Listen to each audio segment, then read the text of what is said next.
欢迎电视机前的观众朋友走进天津卫视的大型情感节目《爱情保卫战》。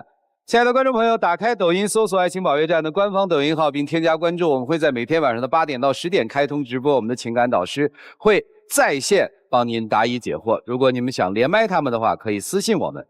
看看今天请到的4位情感导师是谁？他们是情感导师周伟老师，欢迎；情感导师严品红老师，欢迎；情感导师寇乃馨老师，欢迎；情感导师于博宏老师，欢迎。接下来一起来分享4位情感导师的人生智慧，了解一下他们如何帮助今天的嘉宾朋友走出困惑。来，认识一下这一对。我们是通过朋友介绍认识的，至今我们结婚24年了，我们有一个儿子，今年14岁。24年的婚姻让我们生活过成了一地鸡毛，生活中方方面面的事情都是我们婚姻中的绊脚石。谁都有难以说出口的苦处，谁都犯过让自己后悔的错误，为什么我们就不能彼此包容呢？幸福的人都是相似的，不幸的人却各有不同。我不知道这段婚姻我们该怎样进行下去。有请这对夫妻，有请。男嘉宾秦先生52岁，来自上海公司职员；女嘉宾蒋女士46岁，来自上海公司高管。有请2位，有请。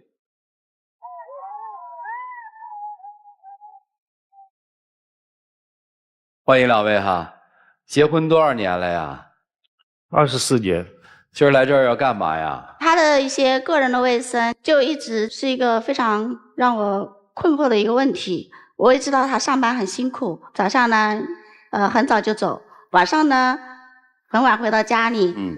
赚钱的人嘛，确实是不容易，我也就不多说了。最让我接受不了的就是他晚上睡觉的时候还要打呼噜，不能让我正常的入睡，这导致于我们多年来夫妻2个人分床而睡。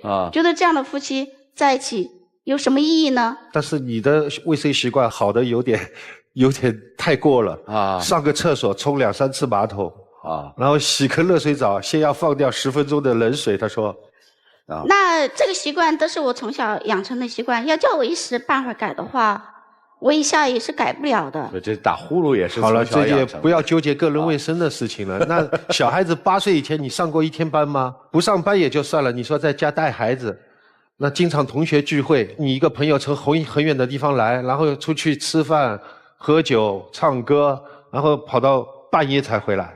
然后那天巧了，外婆带着小孩去公园啊，就摔了一个骨裂。我在工作的时候就接到电话说小孩子在急诊，我放下工作就冲过去。那时候你人在哪儿呢？我也知道你很心疼小孩，小孩也是我生下来的，我更心疼小孩。我那天晚上回来晚了，1周都不跟我说话。我当时也在气头上，对吧？再说这个事情是你做的不对，对吧？您给他打电话通知他了吗？是啊，说孩子摔了，那根本就通知不到呀。为啥呀？因为他在唱歌跳舞，喝了酒了，没有回复我，就失联了。现在最过分的还是好像是我做错了，外婆现在从此以后就不来我们家了，孩子就不管了。你知不知道我妈妈不来我们家都是有原因的？你妈妈趁你上班的时候拿了一堆的毕业证书，还有很多的高级职称，在我妈妈面前炫耀，就分明就是打压我妈妈嘛。然后我妈妈一生气，她再也不来到我们家给我们带小孩了。那个事情我倒不是很清楚，但是就是那段时间我正好单位也不景气，就在家里。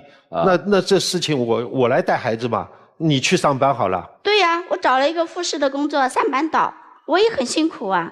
可是回到家里，你又不能做一个可口的饭菜，然后卫生也打扫不干净。小孩回到家里一看没有他所喜欢吃的饭菜，他直接就到外面吃了，体型都发胖了。但是带孩子做家务本来就不是我的拿手，我做一些投资理财方面的那些分析我自己本身就从事这方面工作所以我那时候闲赋在家里呢，我就想还不如炒炒股票吧。说到炒股票我就生气，亏了100多万，这100多万的话，我们要赚多久？后来还是他整天跟我吵，逼着我去找工作。现在找了一份还是不错的，在一个投资分析的国际公司里面做一个财务分析。可是他上班去了，我也上班去，家里面事情不是就没人做了吗？可以请钟点工呀，但是钟点工请来呢，他一会儿嫌人家烧的菜不好啊，然后一会儿又觉得人家打扫卫生不干净。我们家我们家那个钟点工换了一批又一批的。说到钟点工呢，就是一肚子气。他妈妈有时候还过来监督钟点工干活，他还要求钟点工去洗沙发套子，然后爬上窗户去擦那个玻璃。你知不知道这多危险的事情？你有没有考虑过，如果出了事情的话，我们家要赔付多少的钱？钟点工请了空余的时间让他做一些也未尝不可嘛，我觉得。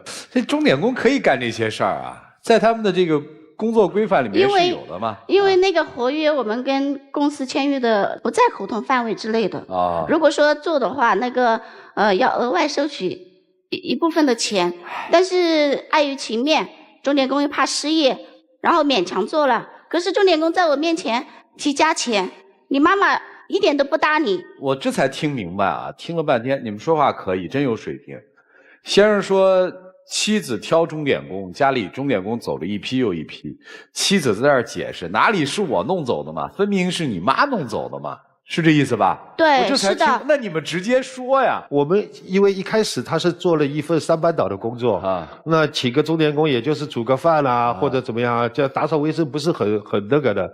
现在他去年开始，他跟朋友去开了一家产康修复中心啊，然后他早上6点就出门了，晚上要8点多回家。对那个钟点工的要求不是更高了吗？就要找一个住家的保姆等于。第二个保姆来了，做得好好的，快过年前的时候，那你妈拿了些快要过期的食品和干瘪的柚子送给人家保姆，然后你知不知道那个保姆回到他们公司去说我们家里面的人不会做人，很难相处，事情又多，导致我们都上了钟点工的黑名单，你知不知道？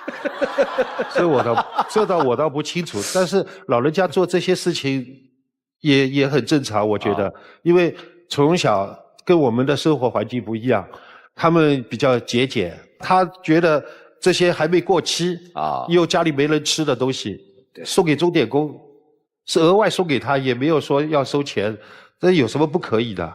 还有一件事情，小孩嘛，学习压力很大，他给小孩报了各种各样的班，回到家里看到你都非常的惧怕，你知不知道？小孩都不愿意跟你沟通。我觉得小孩呢就应该在轻松的环境下长大，而且我们2个人就一个小孩，你从美国回来，一直都是你在肩负家里的养家责任。我知道你也很辛苦，在教育方面，你是觉得小孩要严厉一点，但是我觉得小孩也可以学一个一技之能啊，让他在轻松没有压力的环境下去成长啊。可是你呢？但是我觉得小孩从小基础是最重要的，学技术当然是要学，但没有基础你学什么技术呢？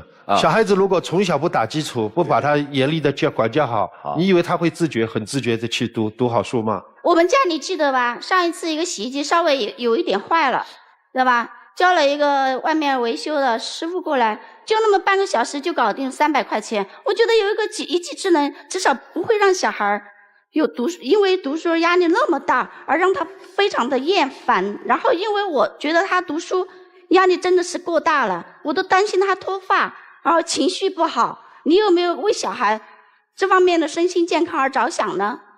但是我觉得小孩子如果不管教好还是不行的啊。从小要你们男孩女孩啊？男孩子。多大了？14岁。我觉得他喜欢打游戏，就这个缺点啊。还有一个事情更过分的呢，他妈妈老是给我儿子买手机，买了一次手机又一次手机，小孩呢又没有自控能力，对吧？然后就玩游戏。你记不记得小孩去年的话把你妈妈的银行卡绑定游戏，花了5万多块钱。但是我妈我觉得也是很辛苦，因为我爸走得早，然后小孩子他现在就这么一个孙子，他特别宝贝。那小孩子喜欢打游戏嘛，买个手机给他，也不至于你一次一次把他卖掉呀。他眼睛已经近视了，就因为玩手机游戏眼睛近视，对小孩影响多大？如果说你们家一直都这么宠爱小孩，那这个日子还怎么进行下去？还不如离婚。不，这跟离婚有什么关系啊？有那么焦虑吗？不是啊，他妈妈老是就是在孩子方面一直是非常的纵容我的小孩，他一直不能跟他妈妈很好的沟通，他妈妈就是一直都是和那个怎么说呢，还有打压我们家。我是听出来了，他主要是对我妈不满意。你别赖这套，主要是对你不满意，真是。我觉得你是揣着明白装糊涂啊！打压这词您用了2次啊，一次是说您婆婆打压您妈妈，对吧？对。第2次是说您婆婆打压你们家，是吧？不是，他老是买手机，这个习惯非常让我接受不了。行，我听了你们夫妻这抱怨了，我忍不住我问问吧，您是做护士工作的吗？后来我现在跟朋友开了不是，我就说您以前是护士，以前对，是的。现在做了一个最挣钱的一个行业，对吧？对，产后康复嘛。对对。现在您家这个谁的收入高啊？我。过去嫁的时候应该算。我先生他是在美国留学回来，然后也是一个公司的高管。是。那个时候嫁的时候应该挺让人羡慕的吧？算嫁的比较好是吧？是。那现在您这算咸鱼翻身了是吧？高管也就那么回事儿嘛，啥美国留学的，收入还不如大姐我呢，是吧？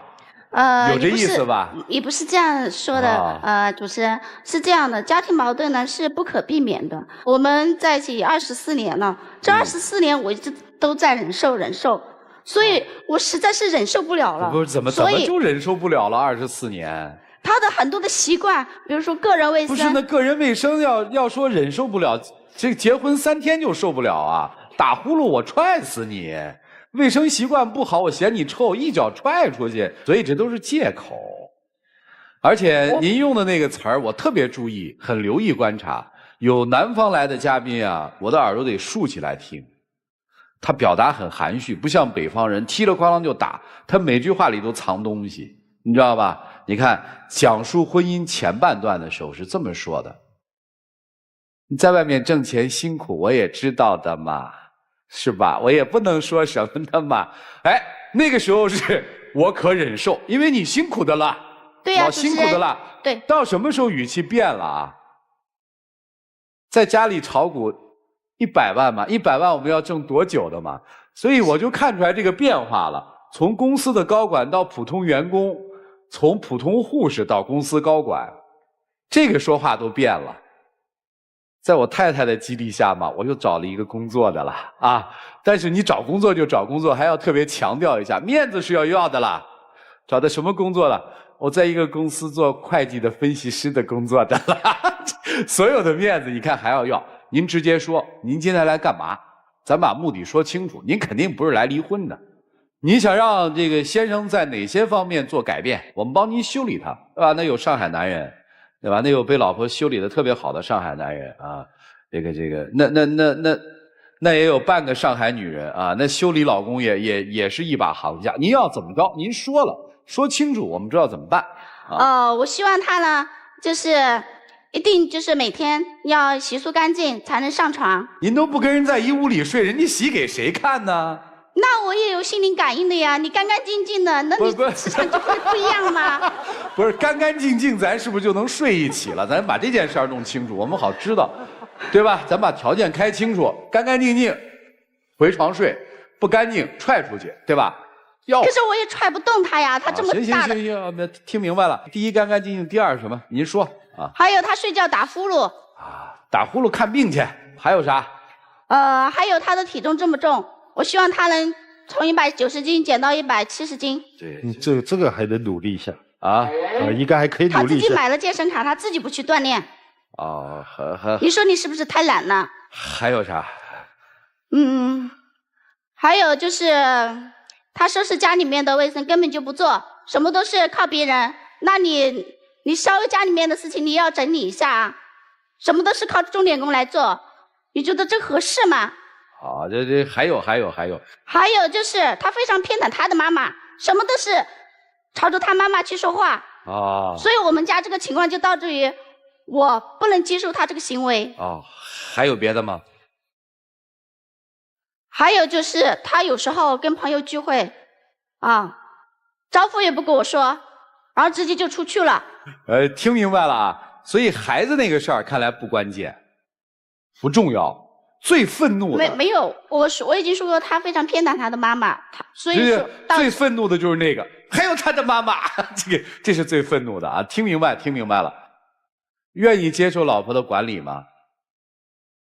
我觉得，因为跟我妈妈的老实点，现在收入不行了，老实点。我觉得跟我妈妈的矛盾不是一天两天，很有积怨。但是我觉得我跟她还是没有达到要离婚的地步。没，我觉得已经看破了，离婚是吓唬你的目的是要改造你，能不能改造也不知道，要不要改也不清楚。对，结婚24年，这个人都在变。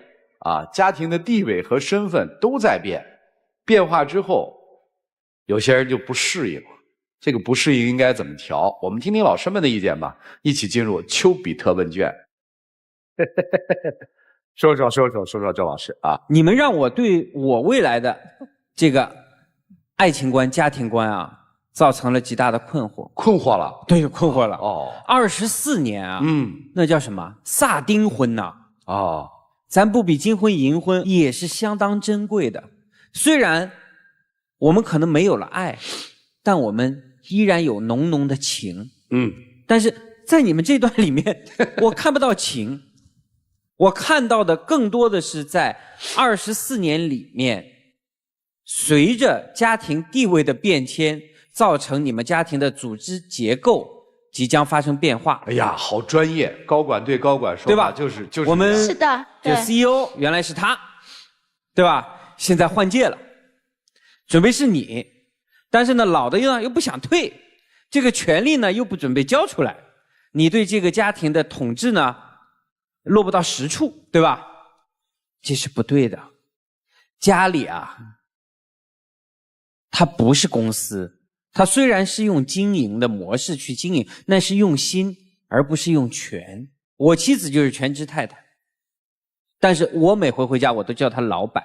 那你说她有收入吗？没有，但她在我们家里她是主导地位，因为她管里面这摊儿，我管外面这摊儿。在你们之间呢，你们要把眼光放在外面，不要在家里去争这点权。24年不容易，好好经营下去。让这个24年的婚姻里面重新点燃爱，对吧？有爱的情况，打呼噜算什么？对吧？那是爱的召唤。你打不打？我打。我曾经打呼噜让我的孩子没法睡觉，我跟我老婆说，我分开，我去另外一个房间睡，因为影响我孩子睡觉。老板咋说？老板说不行，算旷工，必须得在这儿睡。他说：“你可以晚点睡，让孩子先睡。我们要克服困难嘛，对不对？所以包容一些，好不好？我们希望你们能走到30年、40年，多不容易啊！在当今，好吧，就说这么多。老周不容易啊，睡个觉不睡都算旷工啊，算旷工。来，严老师。说实话，女士，我特别不舒服。”就是你在场上所有针对你丈夫说的话，我听着都特别刺耳。是他不讲卫生，但20多年的夫妻，你把这个事儿拿到舞台上说，你让他情何以堪呀？你看你老公站在这儿，虽然人高马大，就像个受气小媳妇儿。哎呀，那个攒着个手那可怜巴巴的样儿。如果是我一定不让自己家男人这么难看。所以你要想清楚，你今天来是干什么？你是希望你以后30年、40年的婚姻质量更高，我们就冲着好的方向去，用好的方式表达。我是不过了，我受不了这个男人，那你怎么说都行。当然最好也给点面子，毕竟20多年一起夫妻生活。所以我希望你做了高管，思路还是得清晰，怎么用人，怎么对人，怎么沟通，这是一个基本涵养问题。你也别委屈了啊，先生。你说你这些鸡毛蒜皮的他现在小事儿，手不知道该放哪了，你知道吗？他手本来团在这儿，你一说，他现在你鸡毛蒜皮的小事儿不能改吗？咱是现在赚不了大钱，没人家挣得多，但你是不是骨气得在啊？是不是能力也不能就这么放下了呀？对吗？对，你该把家里的事儿挑起来，该平息婆媳之间的问题，你花心思，花精力啊。这两个人过日子不就是取长补短，谁善于做什么就做什么呀？你现在挣的不如他，你就把家里的事儿料理的好一点。当年你做的在外边做的比他好的时候，人家不是在家也干得挺棒的吗？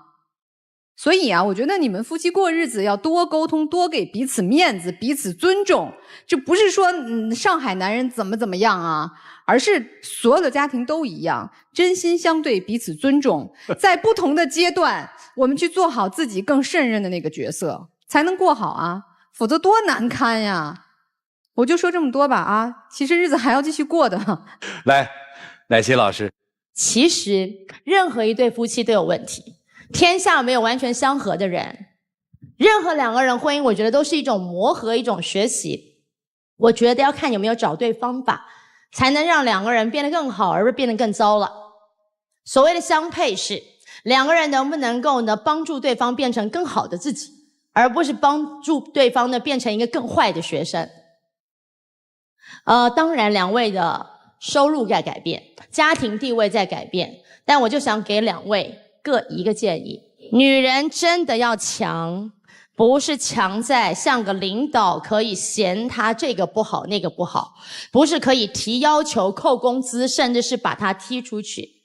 女人真正的强在该强的时候强，该弱的时候更会示弱。你知道我怎么训练我老公进了厕所必须把拖鞋脱在外面吗？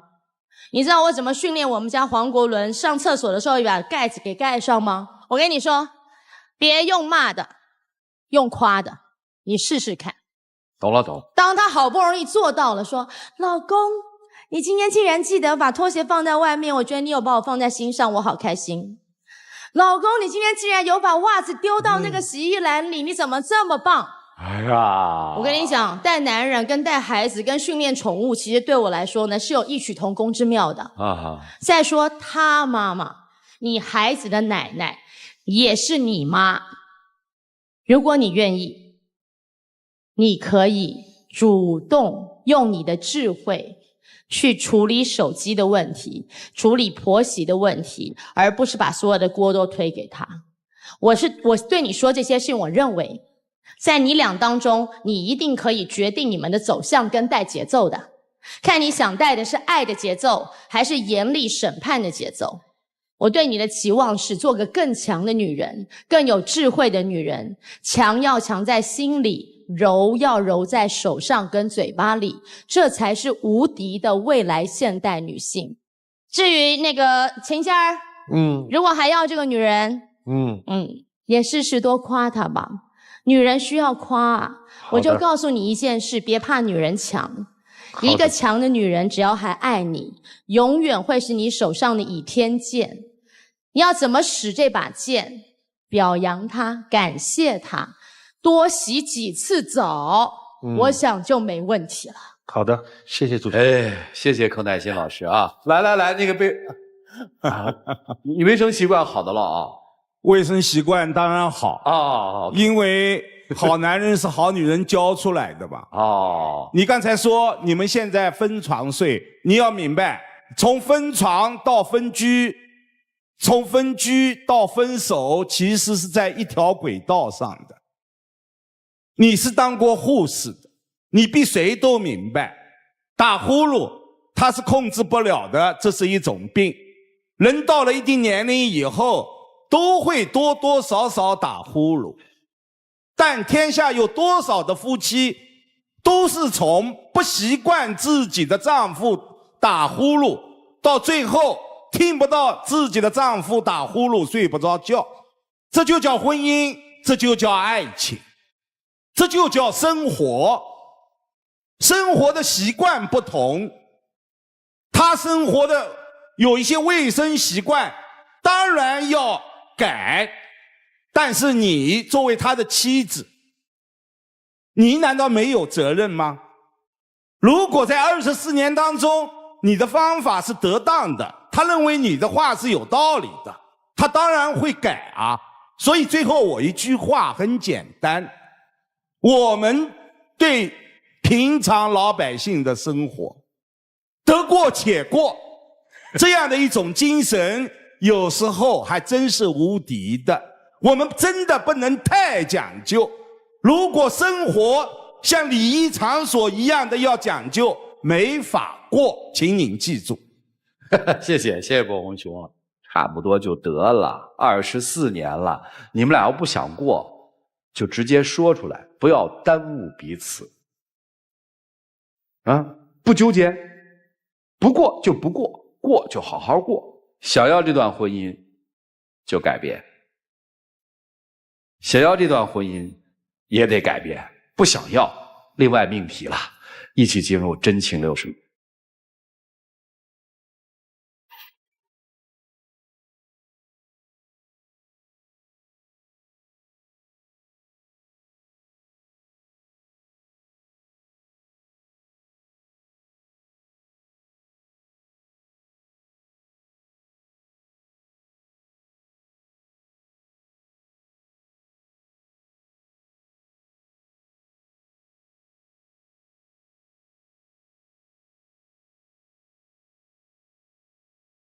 谢谢两位，请回。谢谢。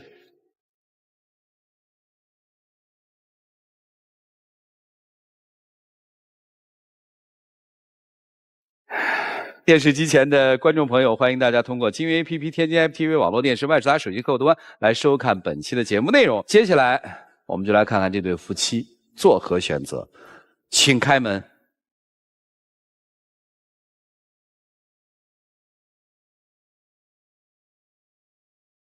我爱你，你爱我，主动一点嘛。也找不到借口，就像是第一次一起飞着。接下来是我们见证这对夫妻属于他们的浪漫时刻，各位请见证。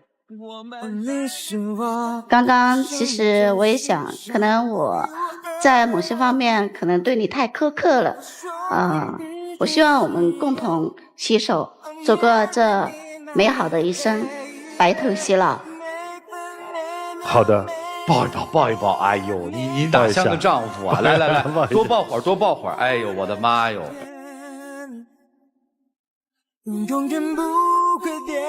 来来，请亮灯啊！